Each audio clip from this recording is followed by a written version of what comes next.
In retirement, you'll face many economic risks, including one having to do with employer solvency. Joining me to discuss that risk and what steps you could take to manage it is Carol Bogosian. Carol is co-author of Managing Post-Retirement Risk, which was recently published by the Society of Actuaries.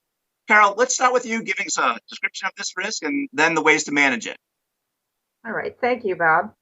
Well, employer insolvency is a big issue, and we may be facing more of this coming down the road recently with the recent events.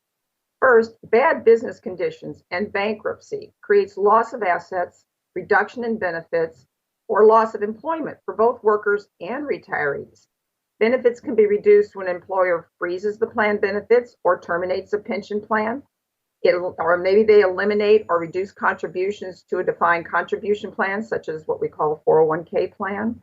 It may be reduced income and benefits from laying off employees. It also may mean they go out of business or declare bankruptcy. Last but not least, retiree pensions that exceed limits set by either PBGC guarantees or state guarantee kind of funds, those are insurance programs that will provide a portion of benefits, but another portion may be lost. So, and last but not least, I want to think about annuity contract payments. They can be reduced if the insurer becomes insolvent and state guarantee funds are insufficient. So all of these are ways in which an employer's insolvency can create some problems. How do you manage it? Well, first, diversify your assets to avoid large investments in any single company. For example, your employer's company. That's one where people make a big mistake. Avoid a heavy concentration in your employer stock in both your defined contribution and your personal assets. Something executives need to consider is how much stock they've accumulated through their various bonus programs.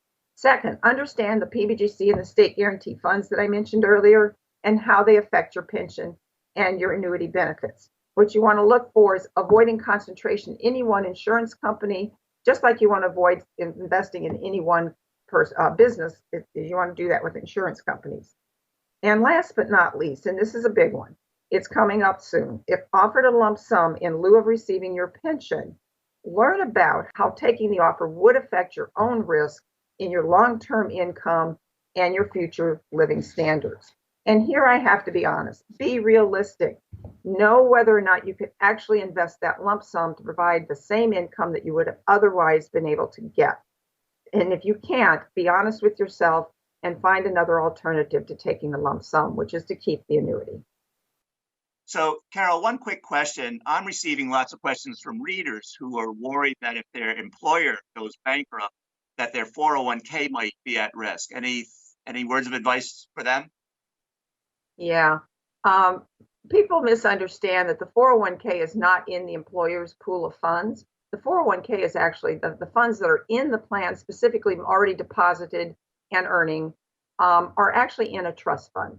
They're not sitting in the employer's pool of assets. So the money that is most at risk is possibly contributions that haven't actually made it into the trust fund yet. That's a pretty minimal amount. The actual pool of assets themselves, unless there's some fraudulent activity, which is a whole different issue, they are basically in safety in a trust fund. All right. Carol, thanks ever so much for describing these risks and the ways to manage them. Thank you, Bob.